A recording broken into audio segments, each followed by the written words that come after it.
ഈ കഴിഞ്ഞ ദിവസം ഒരു ഉപ്പയും മോനും നമ്മുടെ കോഴ്സിൻ്റെ എൻക്വയറിക്കായിട്ട് നമ്മുടെ സ്ഥാപനത്തിൽ വരികയുണ്ട്. ആ ഉപ്പയ്ക്ക് ഒരു കാര്യം മാത്രം അറിഞ്ഞാൽ മതിയായിരുന്നു, നമ്മുടെ ഈ കോഴ്സ് കഴിഞ്ഞതിന് ശേഷം എത്ര രൂപ സാലറി കിട്ടുമെന്ന്. ഞാൻ ഉപ്പേനോട് ഒരു കാര്യം പറഞ്ഞിട്ടുള്ളൂ, ഏതൊരു കോഴ്സാണെങ്കിലും കഴിഞ്ഞ ഉടനെ വലിയൊരു സാലറിക്കൊന്നും പോകാൻ കഴിയില്ല. അത് അവരുടെ വർക്കിനെ ഡിപ്പെൻഡ് ചെയ്ത് തന്നെ ഇരിക്കും. ഉപ്പ അങ്ങനെ ഒരു ചോദ്യം ചോദിക്കാൻ വേറൊരു കാരണം കൂടെ ഉണ്ട്.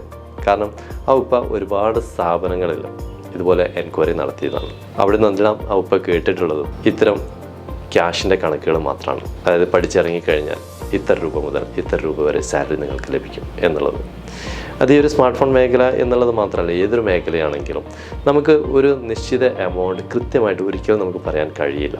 പഠിച്ചിറങ്ങിയ മുഴുവൻ വിദ്യാർത്ഥികൾ ഈ ഒരു മേഖലയിൽ ലക്ഷങ്ങൾ സമ്പാദിക്കുന്നവരുണ്ട്, എന്നാൽ 10,000 20,000 മാത്രം മാസം സാലറി വാങ്ങിക്കുന്നവരുണ്ട്. അതുകൊണ്ട് തന്നെ നമുക്ക് കൃത്യമായിട്ട് ഒരിക്കലും ഇത്ര രൂപ സാലറി എന്ന് നമുക്ക് ഒരിക്കലും ബ്ലൈൻഡായിട്ട് പറയാൻ കഴിയില്ല. അതിനുശേഷം ഞാൻ നേരെ ഈ ചോദ്യത്തിന് ശേഷം ഞാൻ നേരെ ഉപ്പയ്ക്കുള്ള മറുപടി കൊടുത്തതിന് ശേഷം ഉപ്പയ്ക്കുള്ള ഈ ഒരു മറുപടി കൊടുത്തതിന് ശേഷം ഞാൻ നേരെ മകനോടാണ് അടുത്ത ചോദ്യം ചോദിച്ചത്. ആ മകൻ +2 കഴിഞ്ഞതായിരുന്നു.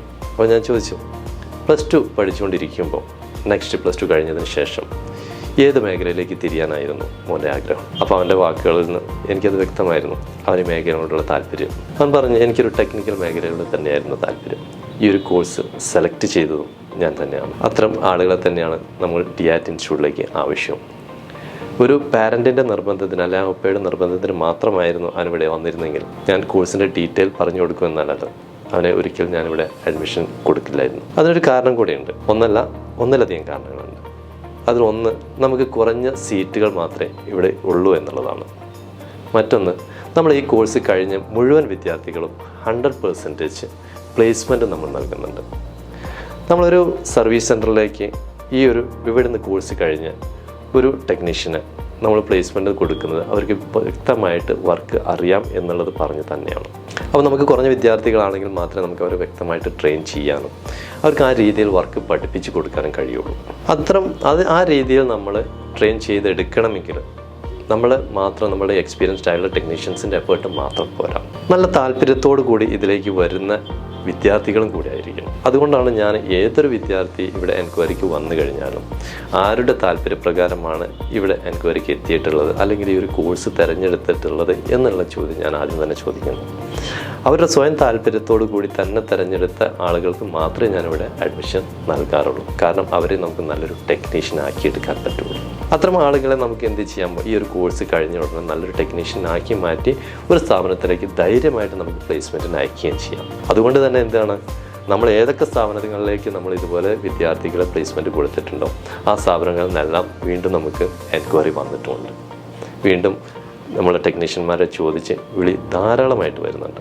പിന്നെ നമ്മുടെ ഈ ഒരു സ്മാർട്ട് ഫോൺ മേഖലയിൽ, റിപ്പയറിംഗ് മേഖലയിൽ മറ്റൊരു കാര്യമുണ്ട്. ഈ ഫോൺ റിപ്പയറിങ് അതുപോലെ തന്നെ ചിപ്പ് ലെവൽ റിപ്പയറിങ്, ഇത് രണ്ടും തമ്മിൽ ഒരുപാട് വ്യത്യാസമുണ്ട്. ഒരു ബേസ് ലെവലിലുള്ള ഒരു ടെക്നീഷ്യൻ ആവാനാണെങ്കിൽ നിങ്ങൾക്ക് ഒരിക്കലും ഇതുപോലൊരു ഇൻസ്റ്റിറ്റ്യൂട്ടിൽ വന്ന് പഠിക്കേണ്ട ആവശ്യമില്ല. അത് നിങ്ങൾ യൂട്യൂബ് നോക്കി പഠിക്കാം, അല്ലെങ്കിൽ സാധാരണ ഏതെങ്കിലും ഒരു സർവീസറുടെ കീഴിൽ എന്നിട്ട് ഫോൺ അഴിച്ചും കാര്യങ്ങളൊക്കെ നോക്കിയിട്ടൊന്ന് പഠിച്ചാൽ മതി. അതിനോട് ജസ്റ്റ് ഒരു താല്പര്യം ഉണ്ടായാൽ മാത്രം മതി. എന്നാൽ നിങ്ങൾ ഒരു ചിപ്പ് ലെവലിലുള്ള സർവീസർ ആവണമെങ്കിൽ നിങ്ങൾക്ക് ഇതുപോലൊരു ഇൻസ്റ്റിറ്റ്യൂട്ടിൽ ഒരു എക്സ്പീരിയൻസ്ഡ് ആയിട്ടുള്ള ഒരു ടെക്നീഷ്യൻ്റെ കീഴിൽ തന്നെ നല്ല ട്രെയിനിങ് ലഭിച്ചു കഴിഞ്ഞാൽ മാത്രമേ നിങ്ങൾക്ക് ഒരു ചിപ്പ് ലെവൽ ടെക്നീഷ്യൻ ആവാൻ സാധിക്കുകയുള്ളൂ. അതിൻ്റെ ഏറ്റവും വലിയൊരു തെളിവാണ് നിലവിൽ 10, 15, 20 വർഷം വരെ എക്സ്പീരിയൻസ്ഡ് ഉള്ള ടെക്നീഷ്യൻസ് പുതിയ കാര്യങ്ങൾ അപ്ഡേറ്റ് ചെയ്യാനായിട്ട് DIAT തിരഞ്ഞെടുക്കുന്നത്. ഏകദേശം ടെക്നീഷ്യന്മാരുടെ മാത്രം 50-ലധികം ബാച്ചുകൾ ഇവിടെ നിന്നും പുറത്തിറങ്ങിക്കഴിഞ്ഞു. അവരെല്ലാവരും ഒരേ സ്വരത്തിൽ പറയുന്ന ഒരു വാക്കുണ്ട്, നമ്മളിവിടെ എന്ത് പ്രതീക്ഷിച്ച് വന്നോ അത് ഞങ്ങൾക്ക് കിട്ടിയിട്ടുണ്ടെന്നുള്ളത്. ഞങ്ങളതിൽ വളരെയധികം സന്തോഷമുണ്ട്. നമ്മൾ അടുത്ത് എന്ത് പ്രതീക്ഷിച്ചിട്ട് അവർക്ക് വരുന്നു അത് അവർക്ക് കിട്ടുക എന്ന് പറയുമ്പോൾ പല സ്ഥലങ്ങളും അവർക്ക് കിട്ടിയിട്ടില്ലാത്തതും അത് തന്നെയായിരുന്നു. പലർക്കും ഇന്നും കിട്ടാത്തതും അത് തന്നെയായിരുന്നു. നമ്മളെവിടെ എന്ത് പ്രതീക്ഷിച്ചിട്ട് പോകണം, അത് അവിടെ നിന്ന് കിട്ടാതെ വരുമ്പോൾ ഒരു പ്രയാസവും കിട്ടുമ്പോൾ നമുക്കുള്ളൊരു സന്തോഷവും. ഇതാണ് നമ്മുടെ വിദ്യാർത്ഥികൾ ഫീഡ്ബാക്ക് നിങ്ങൾ കാണുന്നത്. അപ്പോൾ അതുകൊണ്ട് തന്നെ നല്ല താല്പര്യമുള്ള വിദ്യാർത്ഥികൾ മാത്രം ഈ ഒരു കോഴ്സ് സെലക്ട് ചെയ്യുക. അവർക്ക് ഈ മേഖലയിൽ നല്ല രീതിയിൽ മുന്നോട്ട് പോകാൻ കഴിയുന്നതുമാണ്. ഈ ഒരു താല്പര്യമുള്ള മാത്രം വിദ്യാർത്ഥികൾ സെലക്ട് ചെയ്യാൻ പറയുന്നതിന് മറ്റൊരു കാരണം കൂടിയുണ്ട്. ഇത് ഡെയിലി എന്നത് പറഞ്ഞ പോലെ അപ്ഡേറ്റ് ആയിക്കൊണ്ടിരിക്കുന്ന ഒരു മേഖല കൂടിയാണ്. അതിനനുസരിച്ച് നമ്മളും അപ്ഡേറ്റ് ആയിട്ടില്ലെങ്കിൽ ഈ മേഖലയിൽ സർവൈവ് ചെയ്യാനോ നല്ല രീതിയിൽ ഏണിങ്സ് ഉണ്ടാക്കാനോ നമുക്ക് സാധിക്കും. അപ്പോൾ ഇത് വളരെയധികം സാധ്യതയുള്ള, ജോലി സാധ്യതയുള്ള നല്ലൊരു മേഖല തന്നെയാണ്. നല്ല താല്പര്യമുള്ള വ്യക്തികൾ മാത്രം ഈ ഒരു സ്മാർട്ട് ഫോൺ റിപ്പയറിംഗ് മേഖല എന്നുള്ള മേഖലയിലേക്ക് കടന്നു വരിക.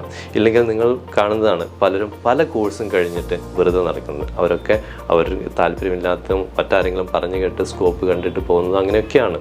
അതുപോലെ തന്നെ സ്മാർട്ട് ഫോൺ റിപ്പയറിംഗ് കഴിഞ്ഞ് വെറുതെ നടക്കുന്ന ആളുകളെ നിങ്ങൾ കണ്ടിട്ടുണ്ടാവും.